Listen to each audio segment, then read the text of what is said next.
Si Dieu est pour nous, qui sera contre nous? Romains chapitre 8, verset 31.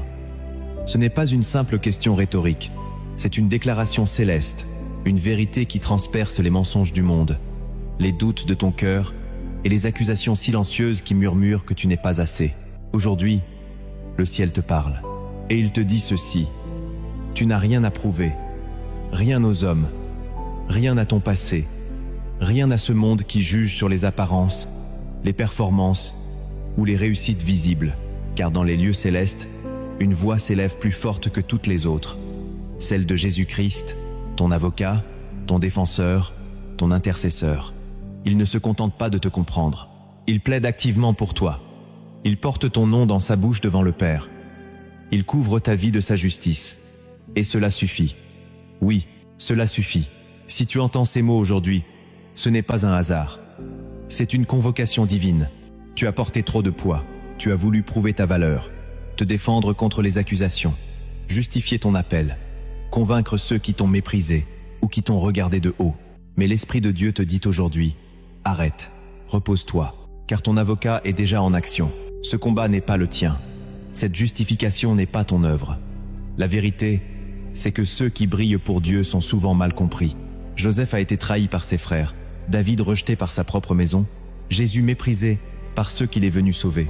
Et pourtant, chacun d'eux a été élevé au moment choisi, pas par leurs propres efforts, mais parce que Dieu plaidait leur cause dans les coulisses de l'histoire. Ce message s'adresse à toi si tu as essayé de prouver que tu étais digne d'amour, digne d'appel, digne de bénédiction. À toi qui as vécu dans l'ombre du rejet, du doute ou de la comparaison, il est temps de t'arrêter. Il est temps de te rappeler que la voix qui compte, ce n'est pas celle de ceux qui doutent de toi, mais celle du Christ, qui ne cesse de dire au ciel: celui-ci, celle-ci, m'appartient. Tu n'as rien à prouver, car la croix a déjà tout prouvé. Ce sang versé a crié à ta place. Cette résurrection a justifié ton existence. Et aujourd'hui, le ciel te regarde non pas selon ce que tu accomplis, mais selon celui qui t'a racheté. Alors, pourquoi t'épuiser à chercher la validation des hommes, quand tu as déjà la faveur du roi des rois? Pourquoi douter de ta valeur, quand le ciel a payé le prix fort pour toi? Pourquoi vouloir forcer une porte, quand Dieu prépare un banquet pour toi dans la salle du trône? Dans cette vidéo, tu vas découvrir des vérités qui vont libérer ton âme. Tu vas comprendre pourquoi tu n'as plus besoin de prouver ta foi, ta fidélité ou ta valeur. Tu vas voir comment Dieu prend ta défense, dans les moments où tu te sens le plus vulnérable. Reste bien jusqu'à la fin, car une prière prophétique t'attend. Une prière qui va sceller en toi cette certitude: tu es déjà justifié, déjà aimé, déjà choisi. Si tu sens que ce message est pour toi, clique sur le bouton like maintenant et abonne-toi à cette chaîne pour ne pas manquer les révélations à venir. Ici, nous croyons que Dieu parle encore aujourd'hui et qu'il a un message précis pour ceux qui ont les oreilles ouvertes. Écris en commentaire cette phrase de foi: Jésus plaide pour moi, je n'ai plus rien à prouver. Que ce soit une déclaration, une libération, un acte de foi, et partage cette vidéo à quelqu'un qui se sent accusé, rejeté ou oublié, car aujourd'hui, le ciel prend sa défense aussi. Prépare ton cœur. Ce que tu vas entendre n'est pas un simple enseignement, c'est une délivrance, une révélation, une voix qui te dit enfin: tu peux respirer, tu es libre, car Dieu plaide pour toi. Depuis les origines, l'humanité cherche à se justifier devant Dieu et devant les hommes. Cette lutte intérieure, profondément enracinée dans la nature humaine depuis la chute d'Adam et Ève, s'est manifestée à travers l'histoire par une succession d'efforts pour restaurer une image brisée, pour regagner une dignité perdue, pour prouver une valeur spirituelle ou morale que le péché avait entachée. Dans le jardin d'Éden, après leur désobéissance, Adam et Ève se cachent, conscients de leur nudité. Leur premier réflexe n'est pas de se tourner vers Dieu pour implorer sa grâce, mais de coudre des feuilles de figuier pour couvrir leur honte. Voilà le commencement de cette illusion. Croire que l'on peut se justifier soi-même, que l'on peut réparer seul ce qui a été brisé, que l'on peut prouver que l'on est encore digne d'amour. Mais Dieu, dans sa miséricorde, les revêt lui-même de peau, symbolisant déjà la nécessité d'un sacrifice, le besoin d'une intervention divine pour recouvrir la faute. Ainsi, dès la Genèse, Dieu se positionne non pas seulement comme un juge, mais comme un avocat, un défenseur, un pourvoyeur de justice et de couverture. Cette réalité traverse tout l'Ancien Testament. Dans les psaumes, le roi David s'adresse à Dieu comme à un avocat suprême. Il crie dans le psaume 35 « Éternel, défends-moi contre mes adversaires, combat ceux qui me combattent. » Il ne cherche pas à se justifier par ses propres forces, mais il s'abandonne entre les mains d'un Dieu qui voit tout, entend tout et sait tout. Dans le psaume 43, David supplie « Rends-moi justice, ô Dieu, défends ma cause contre une nation infidèle. » Il comprend que sa plus grande sécurité ne vient pas de ce qu'il peut dire ou faire, mais de la capacité de Dieu à plaider sa cause devant ceux qui l'accusent. Un autre exemple saisissant est celui de Job. Accusé à tort par ses amis, incompris, humilié, blessé dans son intégrité, il se défend sans relâche. Mais Dieu finit par intervenir directement. Non seulement il ne condamne pas Job, mais il reprend sévèrement ses amis en disant qu'ils n'ont pas parlé correctement de lui comme l'a fait Job. Dieu va même plus loin. Il demande aux amis de Job d'offrir un sacrifice, et il déclare que Job priera pour eux. Ce passage révèle la nature profonde de Dieu. Il ne laisse jamais l'innocent être condamné éternellement. Il finit toujours par intervenir en faveur de ceux qui marchent dans l'intégrité, même s'ils sont incompris un temps. Et cette image devient encore plus puissante quand on regarde la figure de Moïse, qui plaide non pas pour lui-même, mais pour tout un peuple. Quand Dieu menace d'exterminer Israël après l'idolâtrie du veau d'or, Moïse se tient dans la brèche et dit « Pardonne-leur leurs péchés, sinon, efface-moi de ton livre que tu as écrit. » Ce cri d'intercession annonce déjà l'œuvre du Christ, le seul capable de se tenir entre Dieu et l'humanité déchue. Car c'est bien là que le plan du salut culmine. En Jésus-Christ, l'avocat parfait, l'agneau sans tache, celui qui n'a jamais péché, mais qui a été fait pécher pour nous. L'apôtre Jean écrit avec une clarté bouleversante « Mes petits enfants, je vous écris ces choses afin que vous ne péchiez point. Et si quelqu'un a péché, nous avons un avocat auprès du Père, Jésus-Christ le juste. » Ce verset n'est pas une figure de style. Il révèle une réalité céleste invisible mais active. Chaque fois que l'accusateur tente de te faire condamner, chaque fois que le diable rappelle ton passé, chaque fois que le monde te rejette, Jésus plaide pour toi, pas avec des arguments vides, mais avec le témoignage éternel de son sang. Car son sang parle plus fort que toutes les voix. L'auteur de l'Épître aux Hébreux le dit « Vous vous êtes approchés de Jésus, le médiateur de la nouvelle alliance, et du sang de l'aspersion qui parle mieux que celui d'Abel. Le sang d'Abel criait vengeance. Le sang de Jésus crie grâce, miséricorde, rédemption. C'est cela, l'arme la plus puissante de ton avocat. Une vie parfaite offerte en rançon, une obéissance totale jusqu'à la croix, une résurrection qui scelle la victoire. Et non seulement Jésus plaide ta cause, mais il vit éternellement pour intercéder en ta faveur. Hébreux 7 nous le rappelle. C'est aussi pour cela qu'il peut sauver parfaitement ceux qui s'approchent de Dieu par lui, étant toujours vivant pour intercéder en leur faveur. Il ne dort pas, il ne se lasse pas, il n'oublie jamais ton nom. Pendant que tu pleures, il parle. Pendant que tu doutes, il intercède. Pendant que tu es accusé, il te défend. Ce plaidoyer divin ne se fait pas à huis clos. Il a lieu devant le trône de Dieu, là où tout est vu, tout est su, tout est pesé. Mais parce que tu as cru en Jésus-Christ, Dieu ne regarde plus ton péché, mais la justice de son Fils. Tu es couvert, tu es protégé, tu es lavé. Et cette œuvre est si parfaite que rien ne peut l'annuler. Ni les paroles des hommes, ni tes erreurs passées, ni les critiques des religieux, ni même tes propres doutes. Car Dieu ne change pas de verdict selon ton humeur ou tes circonstances. Ce qu'il a déclaré une fois, il le confirme pour toujours. Et quand il dit « justifié », le ciel entier dit « Amen ». Voilà pourquoi tu n'as rien à prouver. Voilà pourquoi tu peux respirer, car ton avocat a déjà gagné la cause. Le procès est clos. L'ennemi est réduit au silence. Le trône a rendu son jugement. Tu es libre. Tu es aimé. Tu es choisi. Mais malgré cette vérité éclatante, nombreux sont ceux qui continuent à ta vivre.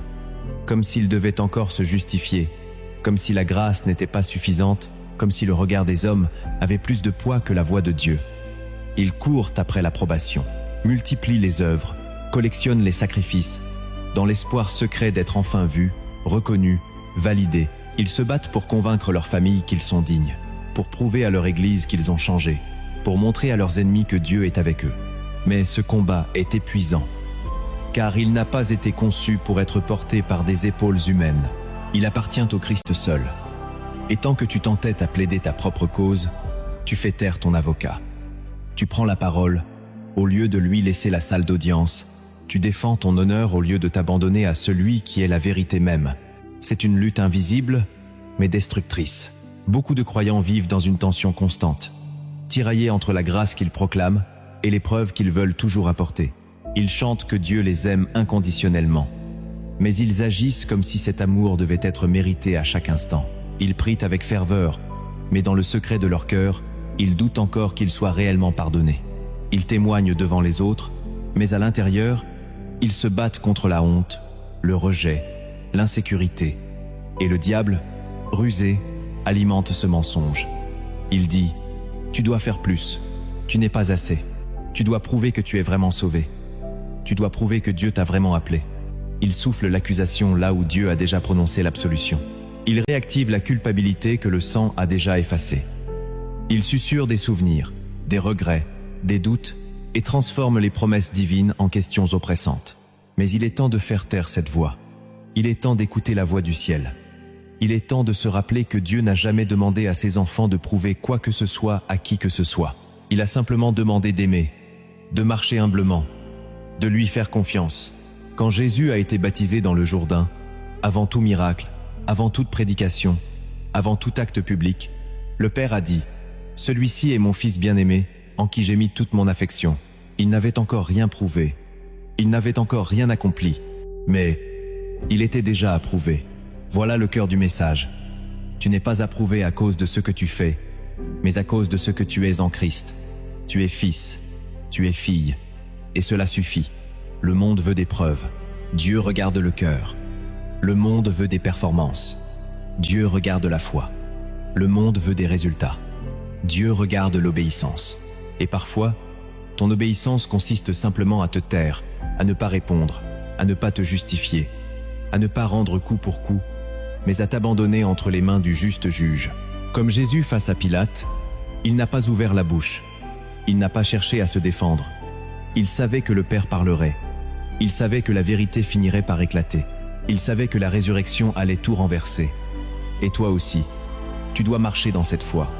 Tu dois croire que Dieu parlera à ta place. Tu dois croire que le Saint-Esprit témoignera en ton nom.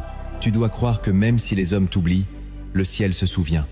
Tu dois croire que ta justice ne vient pas de toi, mais du sang. Tu dois croire que même dans le silence, Dieu travaille. Même dans le rejet, il prépare une table. Même dans l'attente, il plaide ta cause. Le prophète Zacharie a eu une vision bouleversante. Le grand prêtre Josué, debout devant l'ange de l'Éternel, vêtu de vêtements sales, tandis que Satan l'accusait. Mais Dieu dit « Que l'Éternel te réprime, Satan !» Et il ordonne qu'on enlève les vêtements sales de Josué pour le revêtir de vêtements de fête. C'est ce que Dieu fait pour toi aujourd'hui. Il ne nie pas ton passé. Il ne minimise pas tes fautes. Mais il les couvre. Il les efface. Il les remplace. Et il te revêt d'un habit de justice. Ce n'est pas ton mérite. C'est sa grâce. Ce n'est pas ton combat. C'est son œuvre. Ce n'est pas ton plaidoyer. C'est son sang. Voilà pourquoi tu n'as rien à prouver. Voilà pourquoi tu peux marcher la tête haute, même quand le monde te regarde de travers. Voilà pourquoi tu peux continuer à servir Dieu, même quand on doute de ton appel. Voilà pourquoi tu peux aimer, même quand on te rejette. Voilà pourquoi tu peux te relever, même après être tombé. Parce que Dieu n'en a pas fini avec toi. Parce que ton avocat n'a pas dit son dernier mot. Parce que ta cause est entendue dans le ciel. Parce que ton nom est écrit dans le livre de vie. Et quand Dieu plaide pour toi, aucun homme ne peut te faire taire. Aucune accusation ne peut tenir. Aucune condamnation ne peut t'atteindre. Tu es sous la grâce. Tu es sous la protection du Très-Haut. Et même si les voix autour de toi disent le contraire, la vérité céleste résonne plus fort. Tu es justifié. Tu es aimé. Tu es restauré. Tu es défendu. Ne cherche plus à impressionner. Ne cherche plus à convaincre. Ne cherche plus à prouver. Laisse Dieu plaider pour toi. Laisse la lumière de Christ parler à travers toi. Laisse le fruit de l'Esprit attester que tu es né de nouveau. Laisse le temps révéler ce que Dieu est en train de bâtir.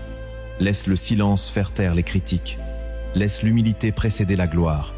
Et surtout, souviens-toi, même si personne ne te défend sur terre, le ciel est en train de crier ton nom devant le trône. Et ce cri, personne ne peut l'éteindre. Tu n'as rien à prouver, car ta valeur ne dépend pas de tes efforts, de tes œuvres ou de ton passé, mais de ton identité en Christ. Le premier principe fondamental que le Seigneur veut te révéler aujourd'hui, c'est que ta valeur ne vient pas de ce que tu fais, mais de qui tu es en Jésus. Tant que tu crois que tu dois mériter l'amour de Dieu, tu vis comme un serviteur qui travaille pour une récompense, et non comme un fils qui hérite par grâce. Éphésiens chapitre 2 verset 10 déclare que nous sommes son ouvrage, créés en Jésus-Christ pour de bonnes œuvres qu'il a préparées d'avance. Tu es une œuvre d'art divine, une création précieuse façonnée par la main du Créateur. Ton existence n'est pas accidentelle.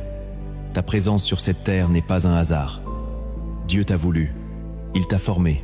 Il t'a regardé avant même que tu sois dans le ventre de ta mère. Et il t'a aimé. Quand Jésus est sorti des eaux du baptême, une voix s'est élevée du ciel. « Celui-ci est mon Fils bien-aimé, en qui j'ai mis toute mon affection. » À ce moment-là, Jésus n'avait encore guéri personne, n'avait prêché aucun message, n'avait accompli aucun miracle. Et pourtant, le Père l'aimait déjà d'un amour éternel. Cette déclaration nous enseigne que l'approbation divine précède toujours l'action humaine. Tu n'as pas besoin de prouver que tu es digne d'être aimé. Tu l'es déjà. Le deuxième principe que tu dois graver dans ton esprit, c'est que Dieu te connaît entièrement et t'a déjà choisi. Jérémie chapitre 1, verset 5 dit « Avant que je t'eusse formé dans le ventre de ta mère, je te connaissais. Et avant que tu fusses sorti de son sein, je t'avais consacré. » Cette parole nous montre que Dieu ne t'a pas sélectionné après avoir observé ta performance, mais avant même ta naissance. Son choix n'est pas basé sur ton apparence, ton intelligence ou ton charisme, mais sur son amour souverain. Regarde David. Oublié par son propre père, absent lors de la visite du prophète Samuel, il ne correspondait pas aux critères humains. Mais Dieu, qui voit le cœur, l'avait déjà choisi comme roi. Ton appel ne dépend pas de la reconnaissance des hommes. Il vient de la volonté éternelle de Dieu. Le troisième principe que le Saint-Esprit veut imprimer en toi, c'est que Dieu regarde le cœur, pas l'image. Le monde se nourrit d'apparence, juge sur le visible, valorise ce qui brille. Mais Dieu regarde plus loin. Il voit la sincérité, l'intention, la foi cachée derrière les gestes. 1 Samuel chapitre 6, verset 7, nous rappelle cette vérité. L'homme regarde à ce qui frappe les yeux, mais l'Éternel regarde au cœur. Tu n'as pas besoin de maquiller ta vie pour être accepté. Tu n'as pas besoin de camoufler tes failles pour être utilisé. Ce que Dieu cherche, ce n'est pas une perfection extérieure, mais une authenticité intérieure. C'est la pureté du cœur qui attire sa faveur. Le quatrième principe est bouleversant. La justice de Christ te couvre parfaitement. 2 Corinthiens chapitre 5, versets 20 et 1 déclare « Celui qui n'a point connu le péché, il l'a fait devenir péché pour nous, afin que nous devenions en lui justice de Dieu. » C'est un échange céleste. Jésus a pris ta condamnation, et tu reçois son innocence. Tu es désormais revêtu d'une robe blanche, non parce que tu l'as mérité, mais parce que le sang de l'agneau t'a lavé. Dans Zacharie chapitre 3, le prophète voit le grand prêtre Josué couvert de vêtements sales, accusé par Satan. Mais Dieu intervient. Il ordonne qu'on lui enlève ses habits souillés et qu'on le revête de vêtements de fête. C'est ce que le ciel fait pour toi. Il efface, il restaure, il couvre. Le cinquième principe, c'est que l'approbation divine précède l'élévation publique.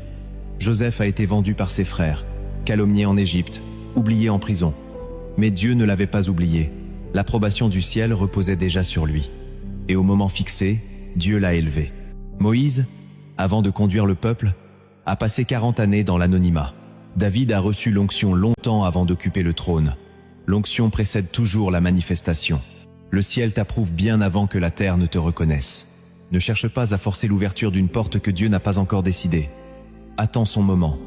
Sois fidèle dans l'ombre, car c'est là que Dieu prépare ceux qu'il veut utiliser dans la lumière. Le sixième principe est une stratégie spirituelle. Le silence de Jésus devant Pilate n'était pas une faiblesse, mais une sagesse. Matthieu chapitre 27, verset 14, dit que Jésus ne répondit rien, de sorte que le gouverneur était fort étonné. Le silence, quand il est guidé par Dieu, est plus puissant que 1000 arguments. Parfois, ta meilleure défense, c'est de te taire. Parfois, ton témoignage le plus fort, c'est de ne pas te justifier. Jésus savait que le Père parlerait en son temps. Et toi aussi, tu dois apprendre à te taire pour laisser Dieu plaider ta cause. Le septième principe est essentiel. L'ennemi veut que tu réagisses, Dieu veut que tu reposes. Exode chapitre 14, verset 14 dit « L'Éternel combattra pour vous, et vous, gardez le silence. » Le diable cherche à t'agiter, à te pousser à répondre, à te faire perdre ta paix. Mais Dieu te dit « Repose-toi, la paix est une arme, le calme est une preuve de confiance. » Si tu sais que Dieu est ton défenseur, tu n'as pas besoin de crier, tu n'as pas besoin de te débattre, tu n'as pas besoin de répondre aux critiques, car c'est lui qui combattra pour toi. Le 8e principe est fondamental pour la foi. Les œuvres ne prouvent rien, seule la foi sauve. Éphésiens chapitre 2, versets 8 à 9, rappelle que nous sommes sauvés par la grâce, par le moyen de la foi. Et cela ne vient pas de nous, c'est le don de Dieu. Ce n'est point par les œuvres, afin que personne ne se glorifie. Pourtant, nombreux sont ceux qui essaient encore de mériter leur salut. Ils accumulent les bonnes actions, les jeûnes, les prières, non par amour, mais par peur de ne pas être assez. Ils pensent qu'en faisant plus, Dieu les aimera plus. Mais la vérité, c'est que ton salut repose entièrement sur la croix. Tu n'as rien à ajouter, tu n'as rien à prouver. Tu dois simplement croire et obéir. Le 9e principe te libère d'un fardeau invisible. Dieu se glorifie dans tes faiblesses, pas dans tes masques.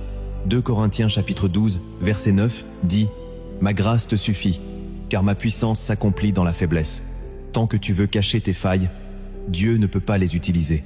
Mais quand tu exposes tes cicatrices à la lumière de sa grâce, il les transforme en témoignages. Ce n'est pas en cachant qui tu es que tu brilles pour Dieu, mais en lui laissant utiliser même tes blessures. Ton authenticité est une arme. Ton humilité est un refuge. Ton histoire, même douloureuse, devient un champ de victoire entre ses mains. Et enfin, le 10e principe est une ancre pour ton âme. Tu n'as rien à prouver, car ton histoire est entre les mains de Dieu. Psaume 139, verset 6, affirme que tous les jours qui t'étaient destinés étaient écrits dans son livre, avant qu'aucun d'eux n'existe. Ta vie n'est pas dirigée par les hommes, mais par la main souveraine de Dieu. Il connaît la fin dès le commencement. Il sait ce qu'il fait, même quand tu ne comprends rien. Chaque rejet, chaque trahison, chaque silence, chaque attente, il les utilise pour écrire une histoire plus grande que toi. Rien n'est perdu, rien n'est inutile, rien n'est oublié. Et parce que ton histoire lui appartient, tu peux marcher dans la paix, tu peux avancer dans la foi, tu peux te reposer dans la promesse que celui qui a commencé en toi, une bonne œuvre la rendra parfaite. Tu n'as rien à prouver, car celui qui t'a appelé est fidèle, et ce qu'il dit de toi est éternellement vrai.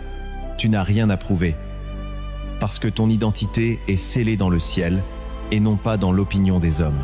Cette vérité est la racine cachée de ta stabilité spirituelle. Quand tu cherches l'approbation des hommes, tu construis ta maison sur le sable. Mais quand tu t'abandonnes à l'approbation de Dieu, tu bâtis sur le roc. Ce que les autres disent de toi peut changer du jour au lendemain, mais ce que Dieu déclare sur toi est immuable. L'un des plus grands malentendus dans la marche chrétienne, c'est cette pression constante de devoir montrer à l'extérieur ce que l'on croit intérieurement. Pourtant, Jésus n'a jamais demandé de preuve à Pierre avant de lui confier les brebis. Il lui a seulement demandé « M'aimes-tu » Il ne lui a pas dit « Montre-moi que tu as changé », mais simplement « Suis-moi ». C'est dans cette obéissance humble et sincère que la transformation prend racine. Tu n'as pas besoin d'expliquer à tout le monde pourquoi tu crois, pourquoi tu changes, pourquoi tu pardonnes, pourquoi tu avances. Tu n'as pas à débattre de ton appel, ni à justifier tes décisions devant ceux qui ne comprennent pas ton processus. Ce n'est pas ton rôle. Ton rôle, c'est d'écouter, de suivre, d'obéir. Dieu se charge du reste. Il sait comment ouvrir les bonnes portes et fermer les mauvaises. Il sait comment faire taire les voix qui te condamnent. Il sait comment utiliser même ton silence comme un cri prophétique. Il sait comment faire de ta faiblesse une preuve vivante de sa force. Et il le fera toujours au bon moment, pas pour ton prestige, mais pour sa gloire. Beaucoup cherchent à montrer qu'ils sont changés, qu'ils sont bénis, qu'ils sont appelés. Mais ceux qui portent réellement l'onction n'ont pas besoin de crier. L'huile coule toute seule. Elle parle sans mots. Elle témoigne sans discours. Ce n'est pas en criant plus fort que tu prouves que tu es oint. C'est en restant fidèle quand personne ne regarde. C'est en gardant le cœur pur quand on te critique. C'est en persévérant dans le désert, dans le silence, dans les larmes, que tu montres ta foi, pas pour les hommes, mais pour celui qui voit dans le secret. La vraie maturité spirituelle ne cherche plus à se justifier. Elle apprend à se taire. Elle apprend à remettre sa réputation entre les mains de Dieu. Elle sait que la gloire de l'homme est éphémère, mais que l'approbation du ciel est éternelle. Jésus a dit, « Comment pouvez-vous croire, vous qui tirez votre gloire les uns des autres et qui ne cherchez point la gloire qui vient de Dieu seul? Tant que tu vis pour être validé par les autres, tu seras esclave de leur opinion. Mais quand tu choisis de vivre pour plaire à Dieu seul, tu entres dans la liberté. Cette liberté te permet de dire non sans culpabilité, de servir sans besoin d'être vu, de donner sans attendre de retour, de marcher sans avoir à te justifier. Tu es libre parce que ton identité est en Christ. Et cette identité n'a pas besoin d'être prouvée. Elle a besoin d'être vécue. Rappelle-toi que même Jésus, le Fils de Dieu, a été accusé à tort, incompris, rejeté, cloué sur une croix entre deux voleurs. Et pourtant, il n'a rien prouvé. Il n'a pas appelé les légions d'anges. Il n'a pas défendu son innocence. Il a laissé le Père parler à travers la résurrection. Il a laissé l'histoire juger son sacrifice. Il a laissé le ciel valider son obéissance. Et si lui, le parfait, n'a rien prouvé, pourquoi penses-tu que tu dois le faire? Tu es appelé à lui ressembler, à marcher dans son humilité, à t'abandonner comme lui entre les mains du Père. Il y a une paix profonde qui vient quand tu comprends que tu n'as plus rien à prouver.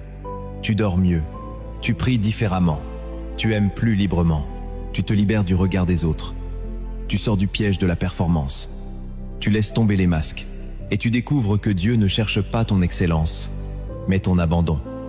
Il ne cherche pas tes discours, mais ton cœur. Il ne veut pas tes démonstrations, il veut ta confiance.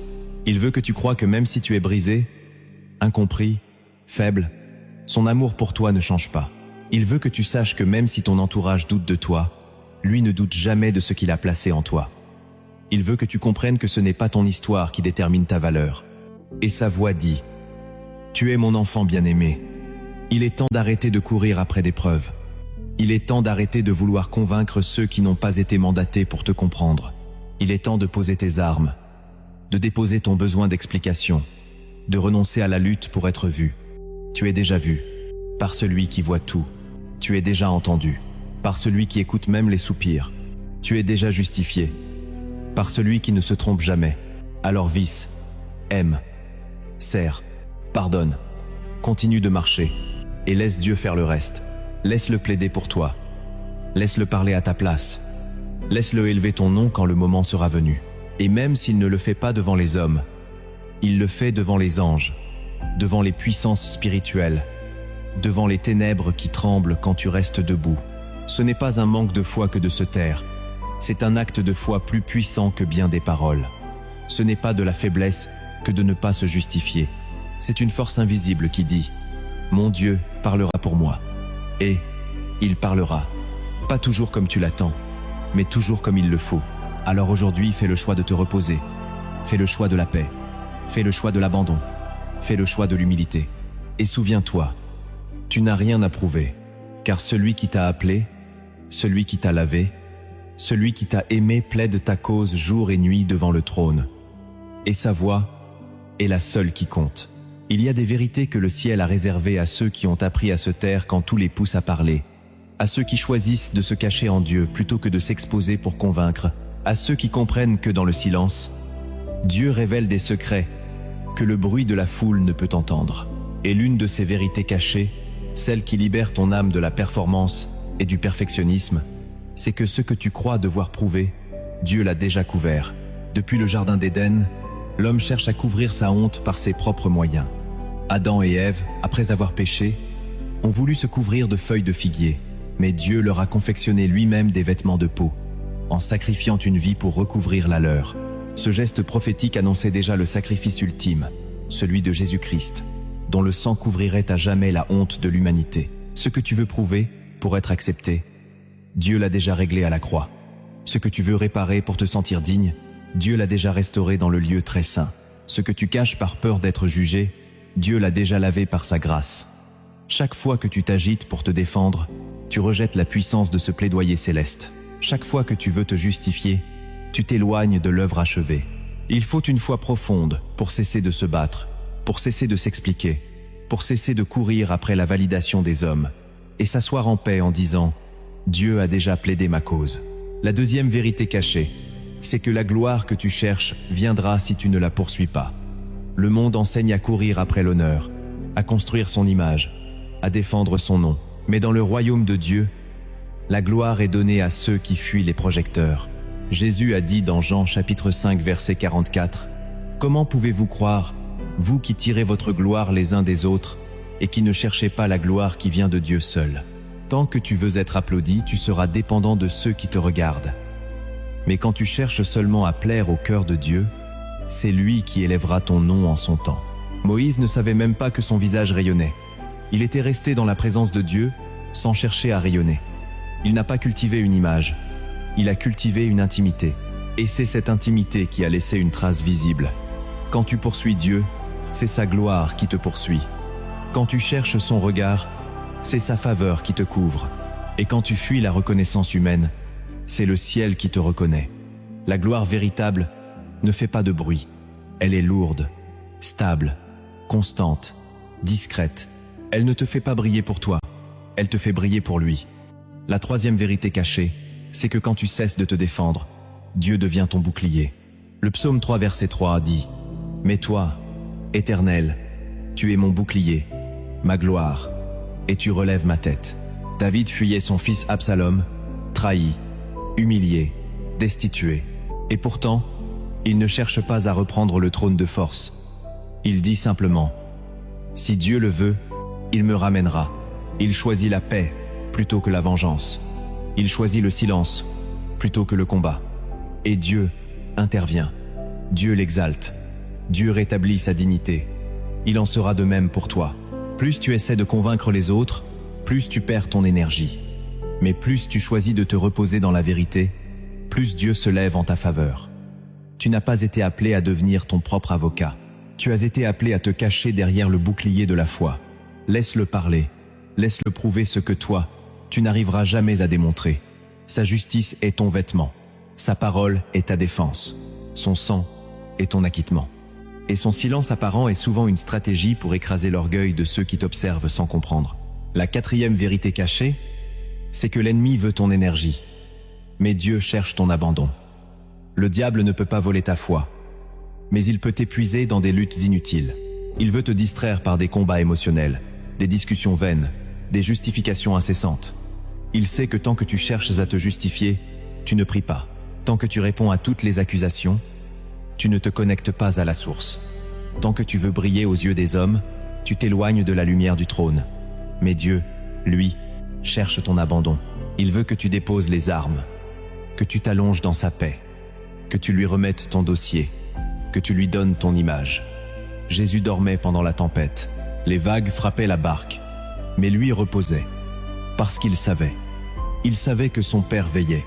Il savait que sa mission n'était pas finie. Il savait que le silence de la foi crie plus fort que 1000 prières paniquées. Quand tu te reposes en Dieu, tu reprends autorité. Quand tu t'abandonnes à sa justice, tu retrouves ta paix. Quand tu lâches prise, tu récupères ta puissance. Tu n'as pas été créé pour plaire à tout le monde. Tu as été formé pour plaire à ton Père. Et cela suffit. La cinquième vérité cachée, c'est que Dieu n'argumente pas. Il manifeste sa justice par des preuves surnaturelles. Le ciel n'a pas besoin de longs discours. Il agit, il frappe, il bouleverse, il confirme par des signes. Regarde Élie sur le mont Carmel. Il ne fait pas un long débat théologique. Il prie simplement, et le feu descend. Ce n'est pas la quantité de tes explications qui convaincra les cœurs, c'est la qualité de ta consécration. Si Dieu est avec toi, son feu parlera. Pas un feu qui détruit, mais un feu qui consume les doutes, qui éclaire les ténèbres, qui marque les esprits. Tu n'as pas besoin de crier plus fort que tes opposants. Tu as besoin de t'aligner avec la volonté de Dieu. Et quand le temps sera venu, il répondra, par un miracle, par une faveur inattendue, par une porte que personne ne pourra fermer, par un silence qui fera plus de bruit que 1000 discours. Le ciel parle quand l'homme se tait. Le ciel agit quand l'âme s'abandonne. Le ciel manifeste la justice de Dieu quand la terre est confuse. Et c'est là que le peuple reconnaît. C'est Dieu qui est Dieu. Voilà pourquoi tu dois rester caché. Voilà pourquoi tu dois rester en paix. Voilà pourquoi tu ne dois pas gaspiller ta voix à te défendre. Car Dieu prépare une démonstration. Pas pour ta gloire, pas pour te venger, mais pour que son nom soit glorifié à travers toi. Il montrera, il confondra, il révélera. Et toi, tu n'auras rien eu à prouver. Juste à rester fidèle. Juste à obéir. Juste à attendre. Juste à croire. La 6e vérité cachée que Dieu veut graver dans ton cœur aujourd'hui, c'est que tant que tu veux plaire à tous, tu bloques la voie qui t'a choisi. Il est impossible de marcher dans la pleine volonté de Dieu quand ton cœur cherche encore la validation de ceux qui n'ont pas entendu ton appel. L'apôtre Paul pose cette question tranchante dans Galates chapitre 1 verset 10. Est-ce la faveur des hommes que je désire ou celle de Dieu? Si je plaisais encore aux hommes, je ne serais pas serviteur de Christ. Cette phrase n'est pas une rhétorique spirituelle, c'est une fondation. Car vouloir plaire à tout le monde, c'est devenir esclave de tous. Tu ajustes ton langage pour ne pas déranger. Tu modifies ta mission pour ne pas blesser. Tu réduis ton feu pour ne pas paraître excessif. Mais à force de vouloir ne froisser personne, tu deviens un message tiède. Et Dieu ne parle pas au travers de ce qui est tiède. Il parle au travers de ce qui est vrai, brûlant, fidèle. Saül a tout perdu parce qu'il a voulu plaire au peuple. Il a désobéi à Dieu pour préserver sa réputation. Il a écouté les voix de l'extérieur au lieu d'écouter celles de l'Éternel. Et Dieu a ôté sa main. Il a retiré son onction. Il a transféré la royauté à un cœur qui ne cherchait que sa présence. Le drame spirituel de notre génération, c'est que trop de croyants sont encore prisonniers du regard humain. Ils ont reçu un appel, mais ils l'adaptent à l'opinion. Ils ont reçu une vision, mais ils la filtrent à travers les attentes. Ils veulent servir Dieu, mais sans perdre l'acceptation des hommes. Et à force, ils étouffent la voix qui les a formés. Mais Dieu te dit aujourd'hui, cesse de chercher à plaire à tous. Tu ne peux pas servir 2 maîtres. Tu ne peux pas obéir à 2 autorités. Tu dois choisir. Et si tu choisis d'être fidèle au ciel, même au prix de l'incompréhension terrestre, alors Dieu amplifie sa voix en toi. Tu entendras plus clairement. Tu discerneras plus finement. Tu marcheras plus librement. Car ce n'est que quand tu renonces à plaire aux hommes que tu ouvres l'espace pour la gloire divine. Le 7e et dernier secret que l'Esprit veut te révéler dans cette section, c'est que ce que tu vis dans l'invisibilité est précisément ce que Dieu utilise pour t'élever visiblement. Jésus enseigne dans Matthieu chapitre 6 verset 6. Ton Père, qui voit dans le secret, te le rendra. Ce que tu vis en prière, ce que tu vis dans l'obéissance silencieuse, ce que tu vis dans la fidélité sans témoin, ce que tu vis dans le combat intérieur, tout cela est enregistré dans le ciel. Rien n'est perdu. Rien n'est ignoré. Rien n'est gaspillé. Tu crois que personne ne voit tes larmes, mais Dieu les recueille. Tu crois que ton pardon est inutile, mais Dieu en fait une semence de gloire. Tu crois que ta fidélité est oubliée, mais Dieu en fait un parfum de souvenir devant son trône. Il y a une justice céleste qui récompense ce que les hommes méprisent. Le monde regarde la vitrine, mais Dieu regarde l'atelier. Il voit les luttes que tu ne partages pas. Il entend les prières que tu n'oses plus formuler. Il sent la douleur derrière ton sourire. Et il te dit, continue, ne lâche pas, ne te décourage pas. Car le jour vient où ce que tu vis dans le secret deviendra un témoignage public. Non pour ton exaltation, mais pour sa gloire. Tu seras un signe, un exemple, une preuve vivante que Dieu n'oublie jamais ceux qui se confient en lui.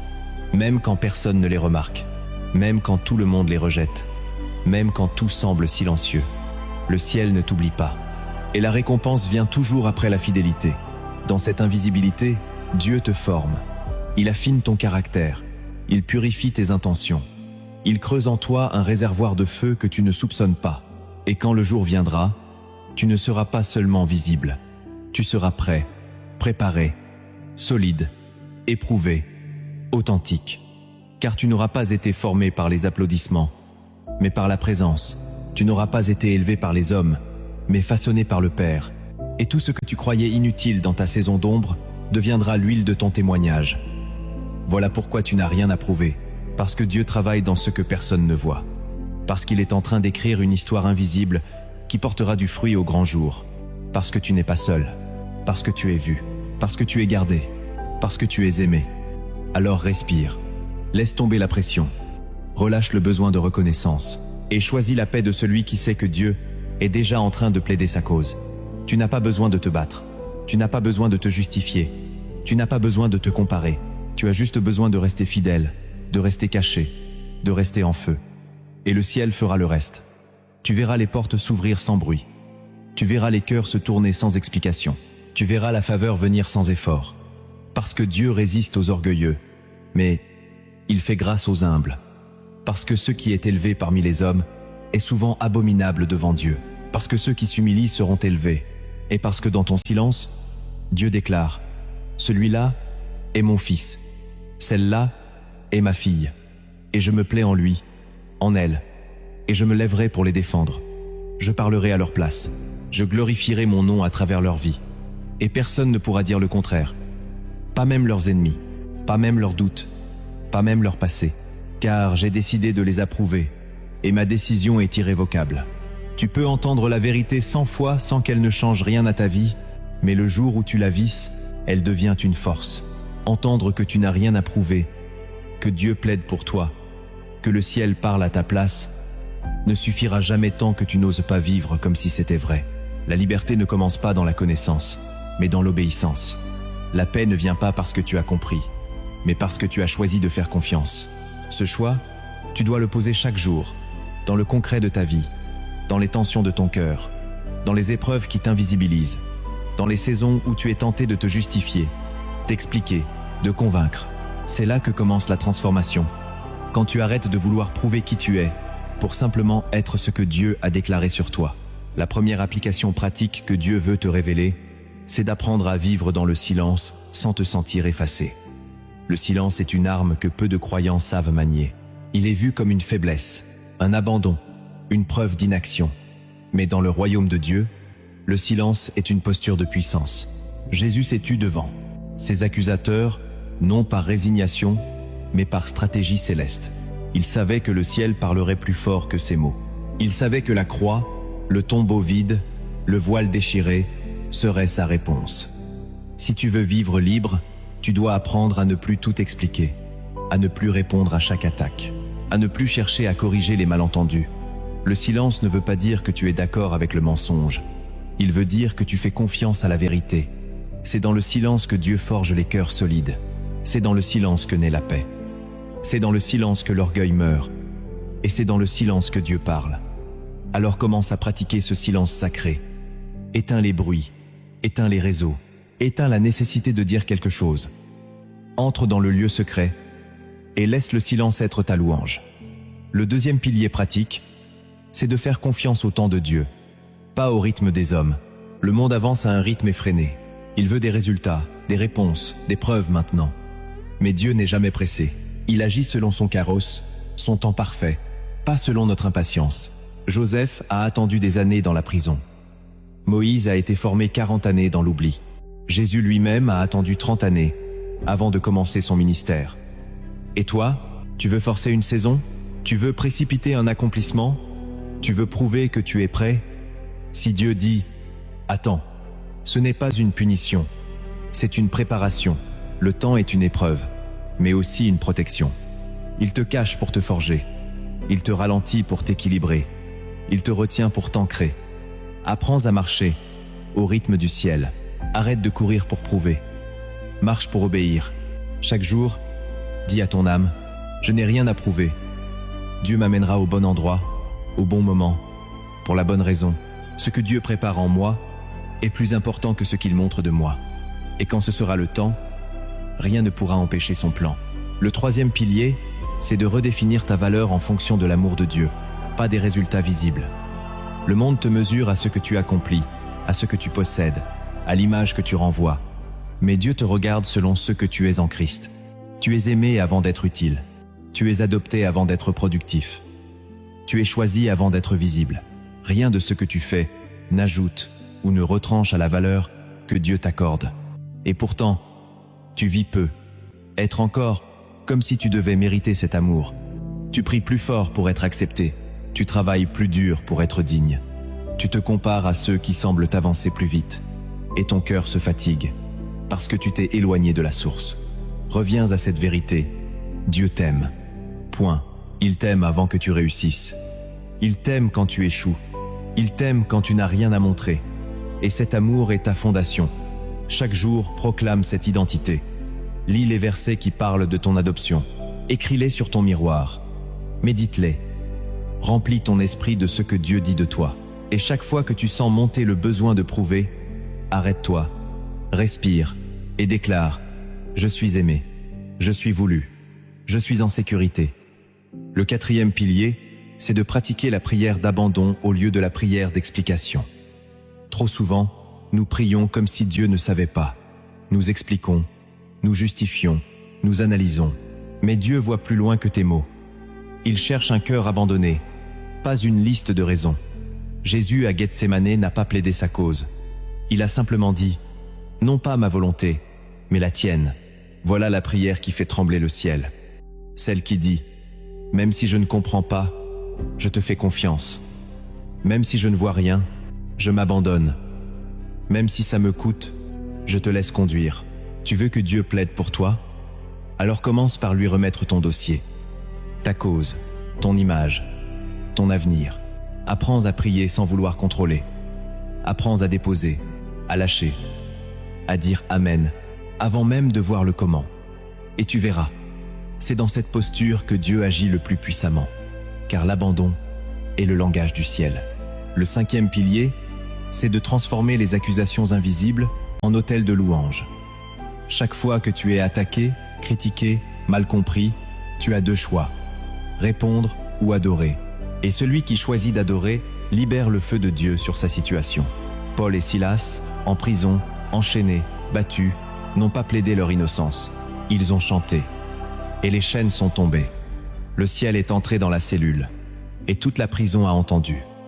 Quand tu loues au lieu de prouver, tu fais descendre Dieu lui-même dans ta situation. La louange est un langage que l'enfer ne comprend pas. Elle rend fou l'accusateur. Elle confond ceux qui te surveillent. Elle attire la gloire de Dieu. Crée ta playlist prophétique. Note les bontés de Dieu chaque jour. Louez-le dans le silence.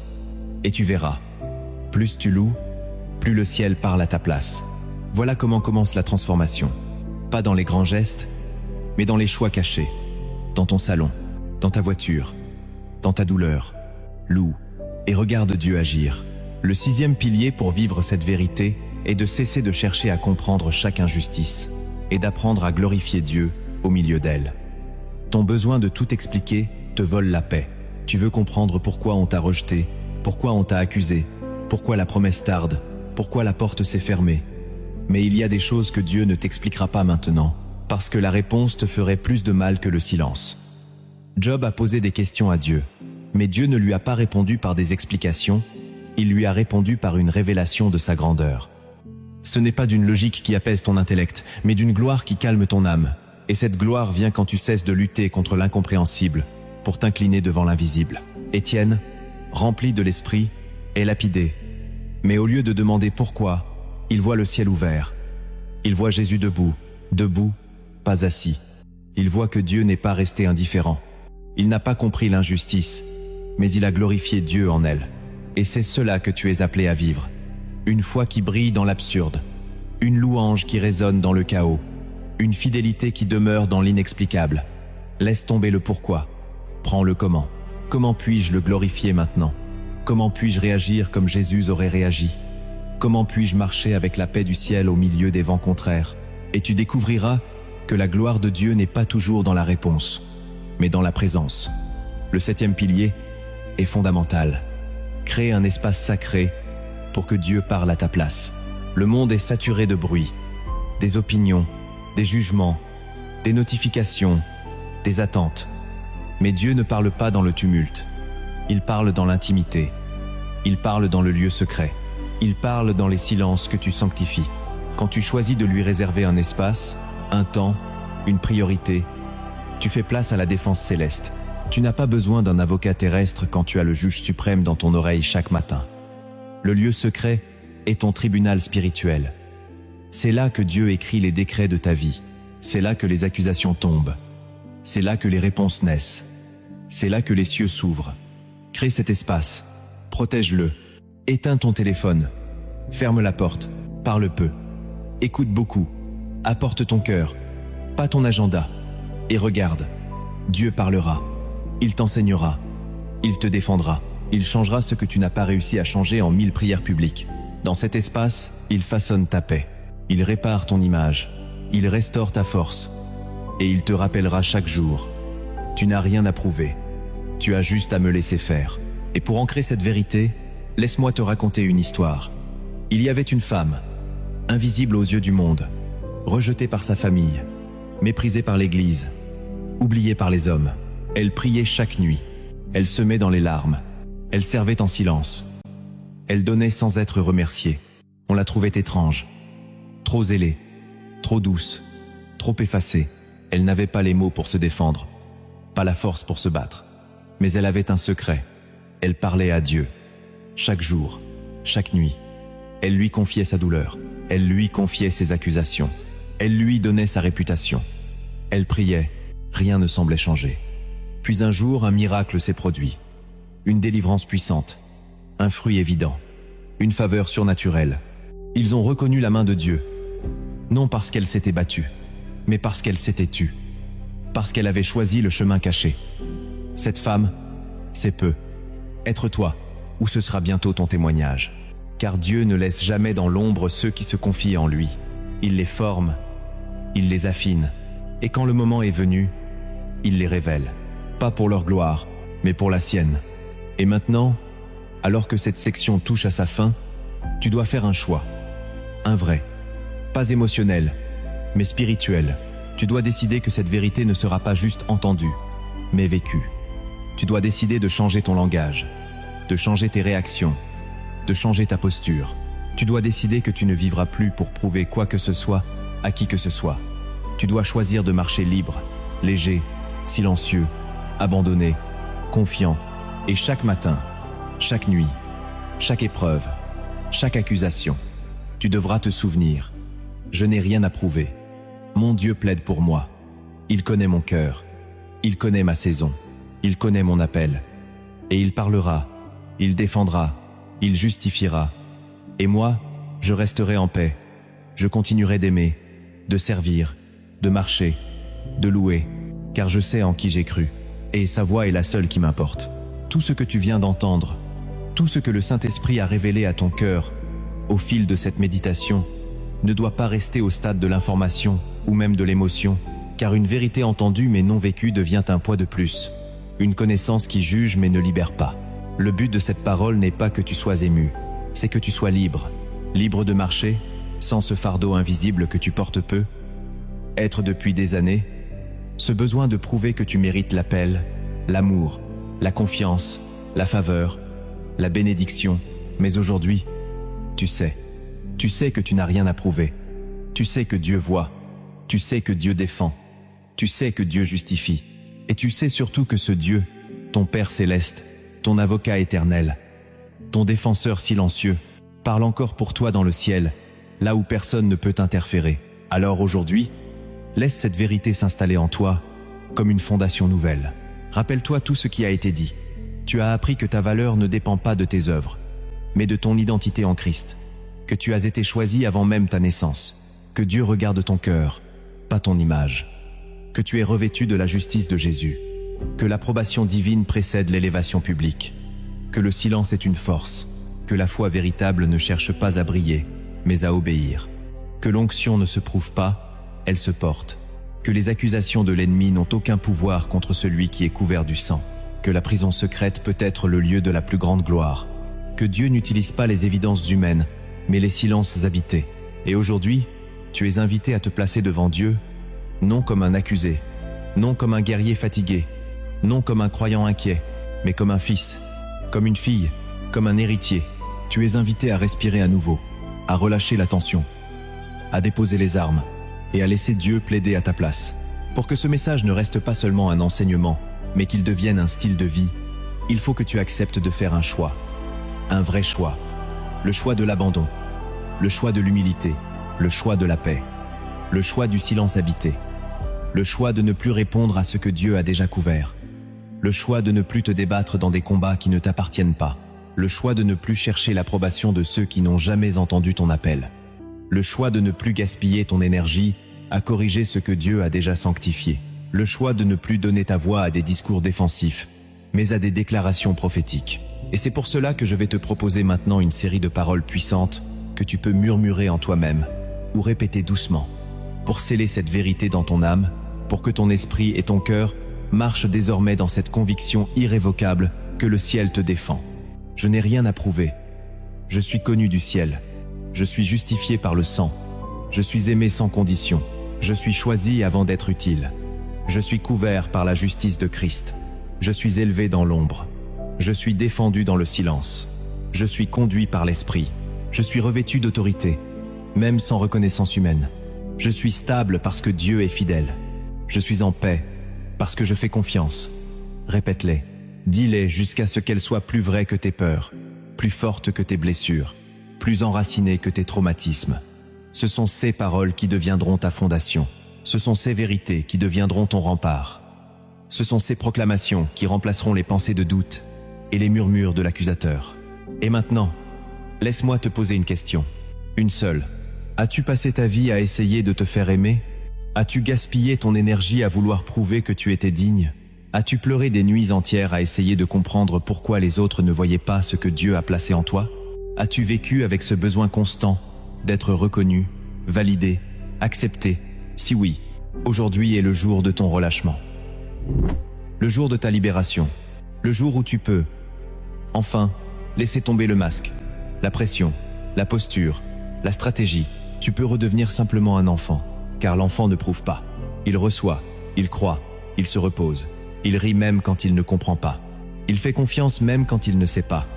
Il avance, parce que la main du Père le guide, et c'est cette posture que Dieu te propose. Non pas une religion forte, non pas une performance spirituelle, mais un cœur vulnérable, ouvert, confiant. Il est temps de déposer les armes. Il est temps d'abandonner le besoin de toujours te justifier. Il est temps de croire que tu es déjà approuvé, déjà couvert, déjà aimé, et que le regard du ciel sur toi est bien plus réel que toutes les accusations de la terre. Dieu veut que tu vives dans cette paix nouvelle. Il veut que tu respires sans pression. Il veut que tu te réveilles chaque matin sans penser à ce que tu dois prouver, accomplir, démontrer. Il veut que tu saches que tu es déjà dans son cœur, et que ce que tu vis dans le secret est vu, honoré, protégé. Il veut que tu comprennes que même si personne ne te voit, lui te regarde. Que même si personne ne t'écoute, lui t'entend. Que même si personne ne te défend, lui se lève. Que même si personne ne croit en toi, lui a déjà placé sa foi en toi. Car il t'a choisi avant même la fondation du monde. Voilà pourquoi tu peux tout arrêter. Voilà pourquoi tu peux respirer. Voilà pourquoi tu peux dire aujourd'hui, je n'ai plus rien à prouver. Alors maintenant que tu as fait ce choix intérieur, que tu as laissé tomber le besoin de te défendre, que tu as compris que tu n'as rien à prouver, tu entres dans une dimension nouvelle, une vie où la paix n'est plus négociable, où ton silence devient une arme, où ta fidélité devient ton langage, où ta confiance devient ton autorité, car le ciel a parlé, et ce que Dieu a dit sur toi, aucun homme ne peut le contester, aucun regard ne peut l'éteindre, aucun souvenir ne peut l'annuler, aucun échec ne peut l'effacer. Et c'est là que commence une transformation durable. Parce que tu ne vis plus pour être validé, mais pour rester connecté. Tu ne vis plus pour être applaudi, mais pour être aligné. Tu ne vis plus pour être vu, mais pour être utile à Dieu, dans le secret, dans l'ombre, dans la paix, dans le vrai. Et maintenant, je t'invite à partager ce message à quelqu'un qui en a besoin, quelqu'un qui souffre en silence, quelqu'un qui porte une accusation invisible, quelqu'un qui prie et qui se demande s'il est vraiment entendu. Dis-lui ceci. Tu n'as rien à prouver. Dieu plaide pour toi. Envoie cette vidéo. Partage-la sur WhatsApp, sur Messenger. Envoie-la à ton frère, ta sœur, ton ami. Car peut être que ce que toi tu as entendu ici est une délivrance pour celui ou celle que tu aimes. Et si tu ne l'as pas encore fait, abonne-toi à cette chaîne. Car ici tu entendras encore des messages prophétiques, des paroles qui libèrent, des révélations qui brisent les chaînes intérieures, des vérités qui ne cherchent pas à séduire, mais à aligner le cœur avec la voix de Dieu. Et maintenant, entre avec moi dans un moment sacré, un moment où tu ne reçois pas seulement une prière, mais une visitation, un moment où Dieu vient sceller dans ton cœur ce qu'aucune attaque ne pourra jamais arracher. Prends une grande inspiration, ferme les yeux si tu le peux, et laisse-toi porter dans cette prière prophétique. Père, je viens devant toi tel que je suis, avec mes blessures, mes luttes, mes silences, mes incompréhensions, avec toutes les fois où j'ai voulu me défendre, toutes les fois où j'ai pleuré parce qu'on ne m'a pas compris, toutes les fois où j'ai eu mal parce que j'essayais de prouver que j'étais digne, que j'étais utile, que j'étais réel, toutes les fois où j'ai voulu expliquer, justifier, convaincre. Seigneur, je te les rends. Je te rends mon besoin de reconnaissance. Je te rends mon passé. Je te rends mes échecs. Je te rends mes cicatrices. Je te rends ma voix. Je te rends mon image. Je te rends mon identité. Je te rends mes combats. Je te rends mon appel. Je te rends mes frustrations. Je te rends mes attentes. Je te rends tout ce que j'ai essayé de porter seul. Et je te demande maintenant, Seigneur Jésus, plaide pour moi, parle à ma place, sois mon défenseur, sois mon silence, sois mon bouclier, sois ma justice, sois ma paix, sois ma voix dans le ciel.